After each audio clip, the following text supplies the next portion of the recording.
Right now, I'm next to one of the most brilliant people I ever met.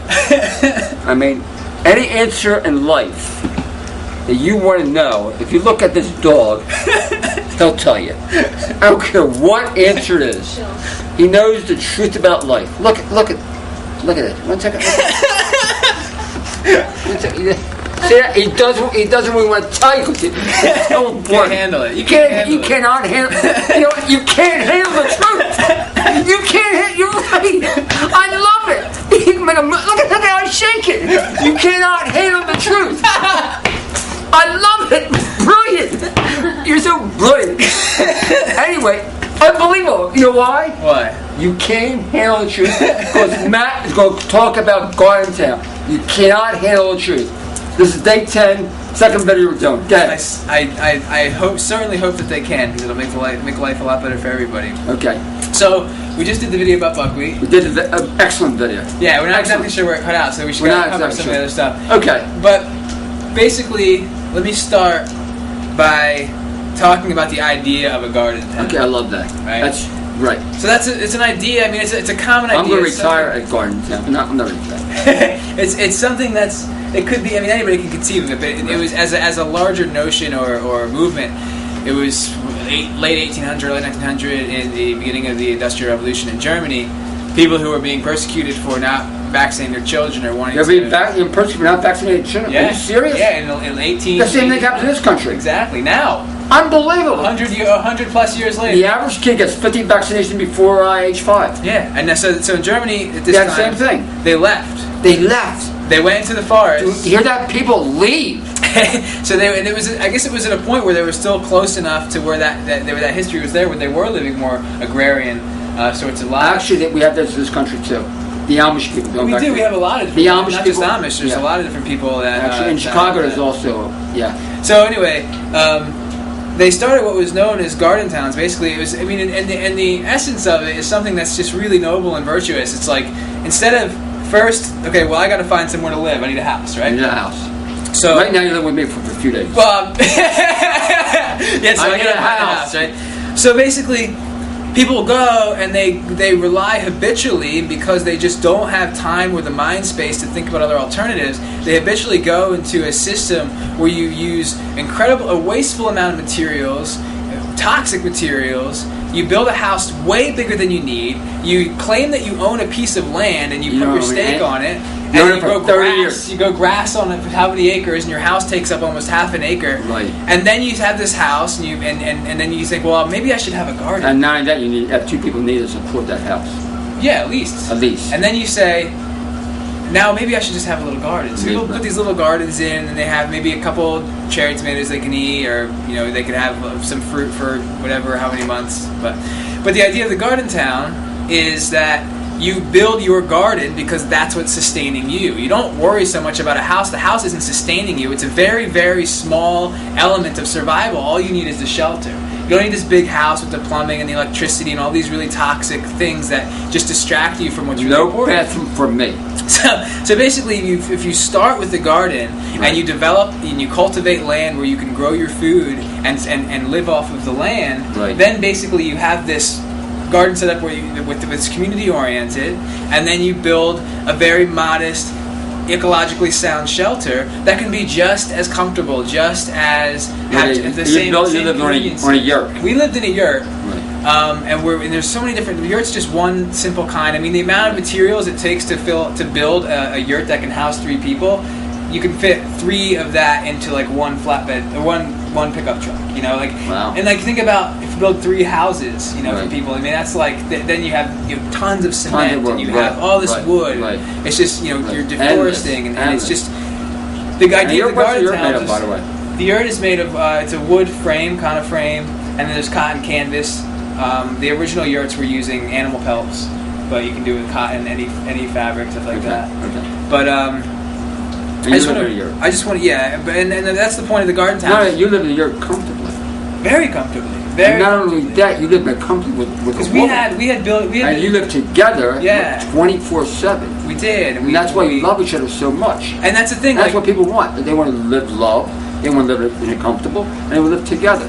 And we had all of our entertainment, had all of our exercise. Everything was as a part of our lifestyle. Wow. You know, our exercise was chopping wood or I love it. carrying things, or we'd walk to the farm that was 6 miles away, and we'd do our Every other day. planting, and we'd do our gardening, and we Right. bring our vegetables home, Right. and we'd carry our One water. second, back to You bring the vegetables home on your back? Yeah. How much was each back weigh?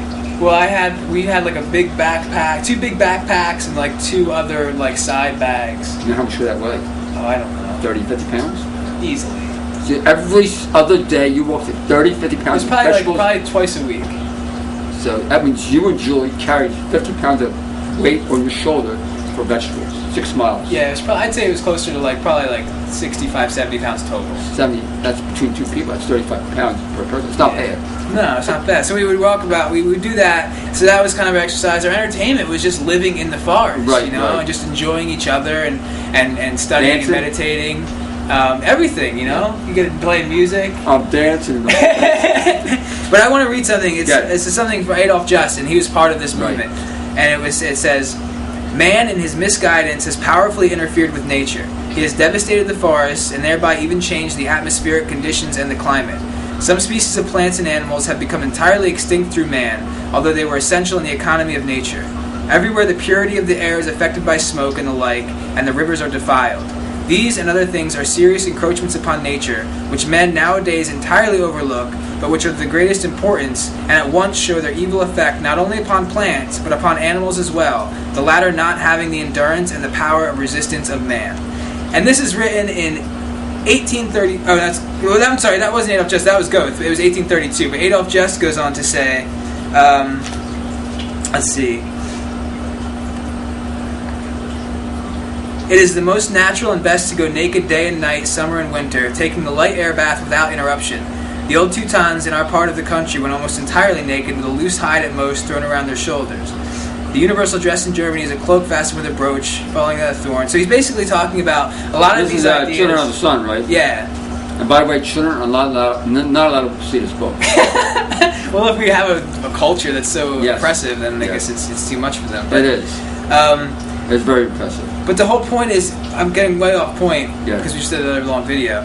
But the idea of this is to make your home sustainable. That is the priority. That's the main Right. priority. And with Right. buckwheat, that's why buckwheat, we say, I mean, it's nutritionally viable. It's very healthy. But people are going to argue that it's not as efficient, it's not as perfect as fruit, and I agree with that. But we Right. can't grow our own fruit all year round, and we also can't rely on the abhorrent methods that we use now to get our fruit to us. And a lot of people say, And a lot of times also the pesticides and the shipment And the exploitation. and the exploitation of the labor. I mean, it's a Child mess. slavery. Child slavery. It's a mess. so the way that, and a lot of times we overlook that or we justify it, because a lot of people Right. say like, oh, isn't it great that we're fruitarians because fruit trees can feed all this many more people That's than, right. than an acre of And wheat or I whatever. think like I do, but I also think like you do. I think that I that's think true, you're but right. it's not. Right. It's not lived by a lot of people. They just Right. kind of use it rhetorically, and they're living in Right. Minnesota, and they're Right. living in Canada, and they're Right. getting bananas and dates and Right. mangoes and durians. But now they can get buckwheat. Now they can just grow buckwheat, and in the You summer hear they that? can Kind of get buckwheat now. In the summer they you don't can have to grow- worry about high prices.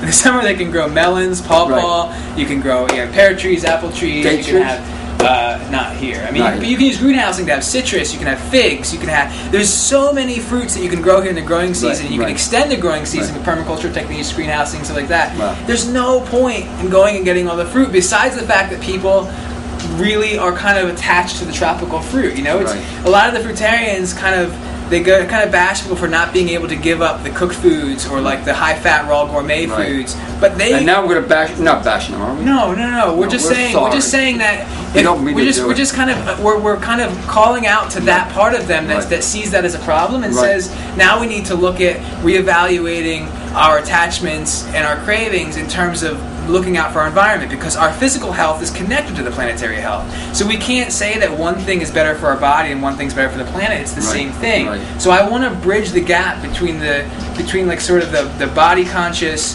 raw foodists and the eco-conscious people who are trying to find a way to really heal the land. I want to make this wide. I want to put this out to everyone in the United States. I mean, it's not just fruitarians, it's not just meat eaters. No, I agree. I mean, everybody has an opportunity to be self-sustaining. Absolutely. And it also makes economical sense. If they make analysis, don't do it. But you can make buckwheat as a viable alternative to any meat product out there. You make buckwheat a viable alternative to the high costs of fruit that you cannot get. Right. You make buckwheat an alternative to feeding your family of four for less than 1 cent a day. What part don't you understand? And that's it. You can grow, and the reason that we're making this is because when you talk about living sustainably as a raw foodist and being ecologically conscious and growing your own food and going to a new system, a new paradigm, invariably the question is, well, what am I supposed to do in the winter? So buckwheat is the perfect answer to that. Right. With 1 acre, you can feed a family of 8 the entire year, or you can feed 2 families of 8 for the 4 to 5 months that you aren't able. And then to we didn't talk about the price wise. What do you talk about price wise? Well, price wise, it's less. It's half a penny. It's half a penny per person. Half a penny per person a day. But then it's nothing, because Then it's after the nothing. first season you just save the seeds. We save, and then we can feed in Lansdale. So there's- I make a proposal, I'm going to feed everybody in Lansdale with 10 cents. So there's labor involved, Right. but the labor is Right. part of how we're supposed to live our That's life. right, absolutely. And we can't say, well, I have to go and run a race, or I have to go and exercise, or I have to go and try to make money to go out to a store and buy food, or go to a store and or go out and make money so I can buy a shelter instead of making it myself. Right. We have to think about it in a way where it's absolutely essential. It's like we have these possibilities, but possibilities are what we can do or what we should do, or just a matter of sort of a perspective. So it's like saying, like, okay, so if we're a family, We're a and family. we have 3 We're a kids, family. and we say we really can't make ends meet. Can't make ends meet. We just don't have enough money. Right. But all we have to do is just get rid of a couple of our kids, and we'll have enough money, right? Yeah, no. So that's possible, right? Possible. It's possible. But who would ever do that? No You know, one. so that's why we have to say the same thing. Like, well, I want to get fruit during the winter. Well, I'll just, we can put it in trucks, have other people in other countries get exploited, and all this I kind have of somebody who stuff. spends $200 You just have to say that it's just not possible. It's just not something that we are going to even consider doing. They spend The all amount- their money on The food. way we defile the earth, we have to just say it's Right. not something we can even consider. So when we're having a discussion on how we're going to feed ourselves Right. and how we're going to live our lifestyle, we have to narrow down what we're going to allow to be a possibility of what we're going to accept and what we're going to, and we have to bring in that consciousness of, like, we are all part of But this. I'm saying on the other side, if you don't want to go out and grow food, you can also buy buckwheat just as an option. If you're not Say, there for example, yet, I'm not going to go out and every other day walk 6 miles with 60 pounds. I'm not going The to do people it. who are ready to do it I'm are going to be ready able to buckwheat feed. every day. The people who are ready to do it are going to be able to feed their neighbors. Right. The only thing Right. I want to avoid is having this catch on and becoming like an industrial thing, where now the raw food marketplace is like, well, let's just start growing massive amounts of buckwheat and make an industry out of it. The whole point. That may happen. Well, that's not It the may, intention, but it may and it's happen. not going to be sustainable. It's going to pervert it, it's going to bastardize it, and it's not going to be sustainable. So what I'm saying is that might happen, The and greed of that's the people fine. is there. That's fine. Right. But I just want my message to be clear. not That it tell has to anybody. be. My message is clear that it has to be part of the But this entire is lifestyle. part of who you are. This way you can create your own little environment for it to work. Exactly, and that's what I have to I do. mean, is you I can have also to make tell it other people, a model. this is a model for it to work. Right. Because what you're going to do is let this be a model to show people how this can work. Because I'm not You afraid. need people to be there with you. We're looking for volunteers right now. I need 5 volunteers. We're going to get 5 acres, right? I just need How many acres do you to. need? What's that? How many acres you need? You could do it on 3 acres. 3 acres. Perfectly fine. You could grow. I mean, it could be a tremendous model of having this garden town with sustainable sheltering, with alternative energy, with permacultural techniques. There's to extend someone out there in the Lansdale feed area people all who wants year to on raw lease food. land to us. Show your hand right now after this film. And we can't Now. be afraid of losing our physical health. We Right. have to trust that if we live in accord Right. with the entire organism, we Absolutely. will prosper. And in this every guy single way. is all muscle, trust me. And this guy is all muscle, hardcore. I mean, the only one I know of in the state of Pennsylvania who does not wear shoes in the wintertime. Only person in the state of Pennsylvania. I challenge anybody in Pennsylvania to walk around with snow without shoes in the snow. It won't happen.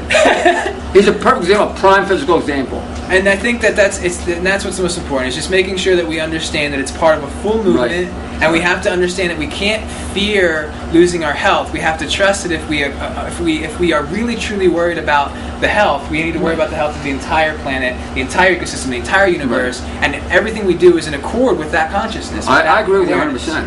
That's why I love my man. I guess that's enough. Yeah, okay, this is Live from Arnold's Way on sustainability, on buckwheat, and not wearing clothes. Bye!